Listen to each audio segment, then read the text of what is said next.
na paliwanag, hinayaan na kasi mag-uumaga na naman at ikaw ang katabi. Bakit ba nandito pa, di ka pa umuwi? Sabi ko ganun talaga.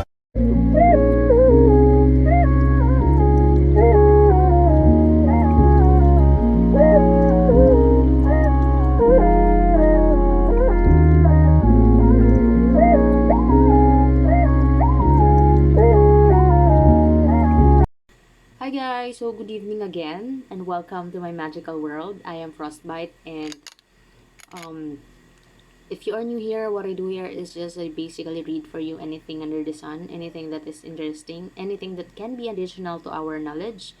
Yeah, and you may find, of course, you don't have to believe everything, but know your truth, guys. Okay, so it's on you.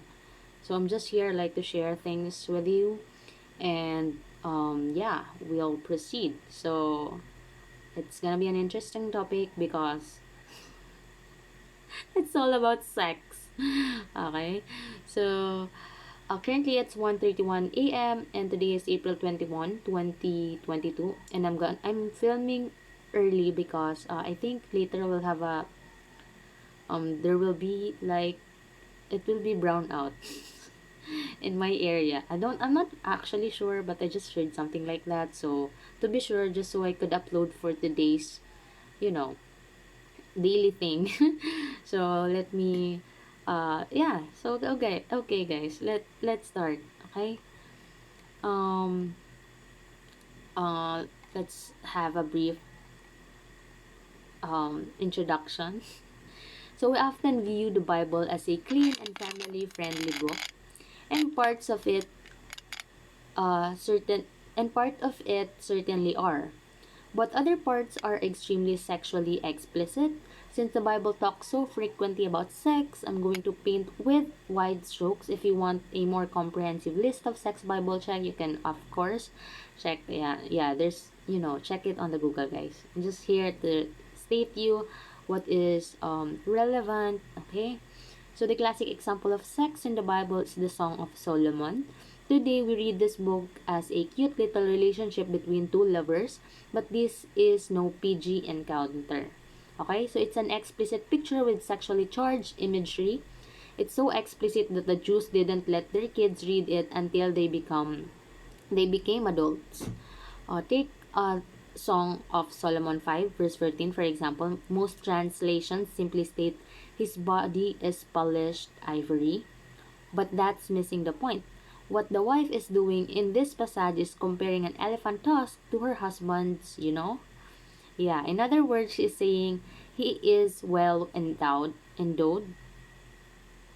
and that's just the tip of the iceberg. This book is full of sexually charged imagery.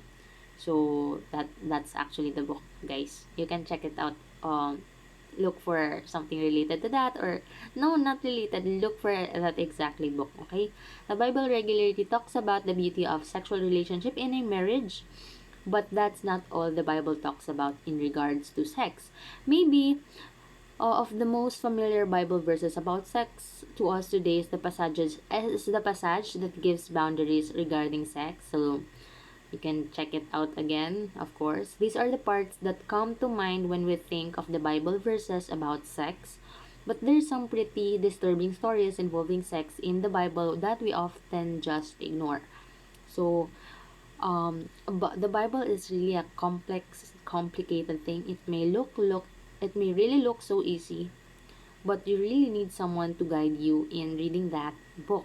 Okay, so you cannot basically rely on just your own personal your own mind, or like your personal understanding. It must be something that should be understood in a deeper level, and it's better if someone can mentor you to read it, to guide you on reading verses on the Bible. They're probably studying that for such a really long time, and you must seek attention to those people, hopefully good people. Okay, so here are just a few. What does the Bible say about sex? First is I will not okay, let's just read it uh together. I mean all throughout.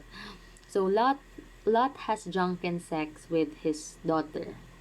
So I don't know if that's a name actually, Lot or like Lot. I mean, I don't know. So that was from Genesis 2:2. Okay, so yeah.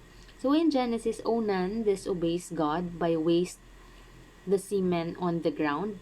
I'll let you figure out what that is implying. So this is more like understanding in a um so understanding it. I really do hope that someone is guiding you on reading those things, because if you are still too young, or if you're not someone who comprehend things easily, it's a hard thing to comprehend the Bible. So we must seek guidance. Okay.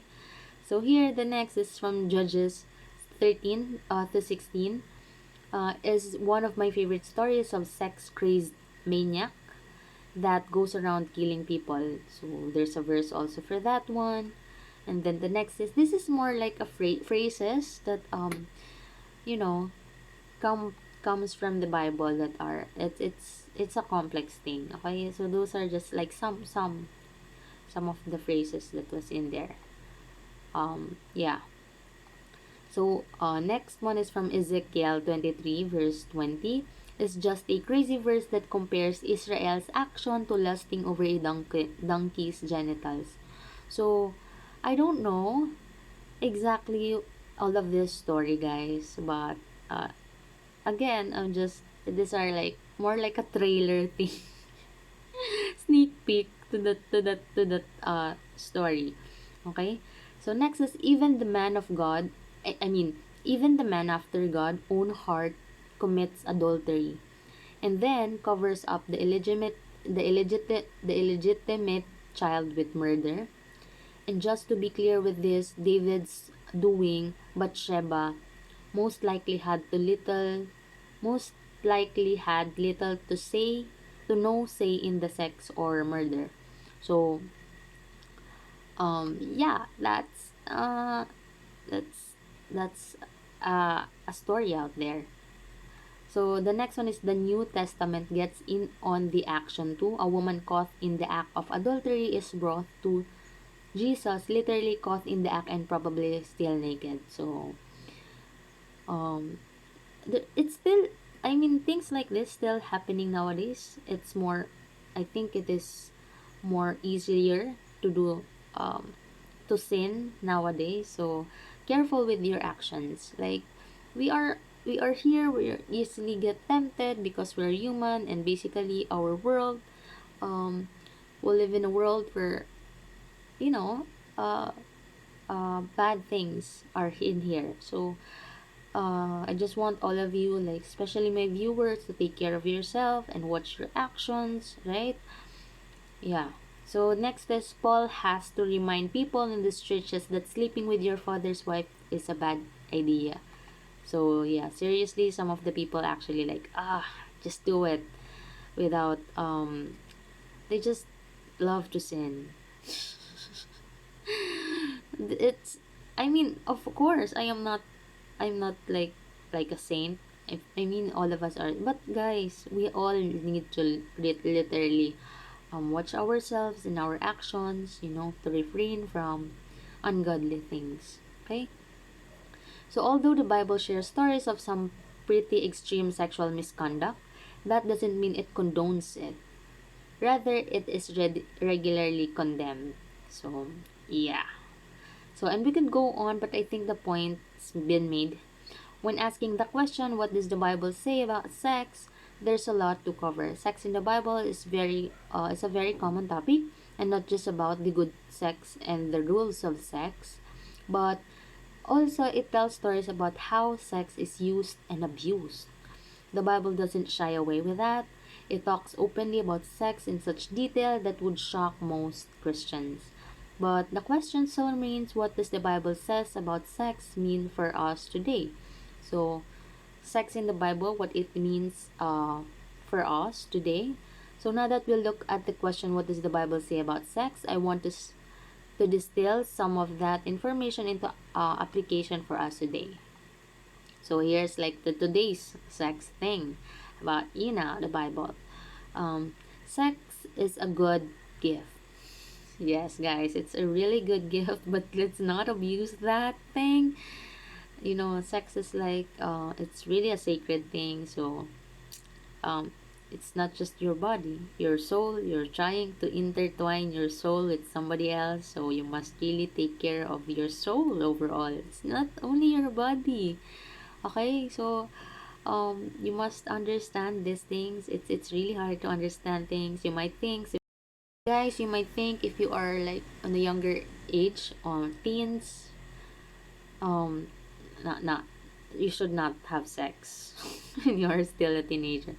But yeah, when you're a younger person or a young adult, like, yeah, it's easy to think that it's just all about the body, the worldly pleasure, but it's not like that actually. When you've come to when you've been enlightened of things like this, you will see sex as really a different thing. Like, it's more of like a spiritual thing. So you must just do it with someone that you really want. Um, that you'll not have like a karmic bandage. I don't know how to explain it, guys, but I do hope that you really understand what I'm saying. So the church has often portrayed sex as a dirty act. It places the spotlight on abstinence and the avoidance of sexual sin. Although not intentional, sex is often viewed as dirty and shameful by the church, but I think that's backwards. We should be focusing on the goodness of God's plan for sex. It's a gift that should be honored, cherished, and enjoyed. So, there's a side note here. I think this is the primary failure of the purity movement. While good intention, they took the focus of the goodness of sex and placed it on the avoidance of sex. So now that I'm saying there's no rule or guidelines when it comes to sex, there are. We will get there in a minute. Yeah, yeah. It's actually a long thing, guys. So I think I have to cut it here. I'll just bookmark this and we'll proceed to the part two, I think. Yeah. So that's it, guys. So I know this is not like a complete thing. It's like it's bitten. So for now, guys, thank you guys for listening, and thank you for helping you make this world a better place for all of us and for the future generation. And wait lang. Our affirmation for tonight is wait lang, guys.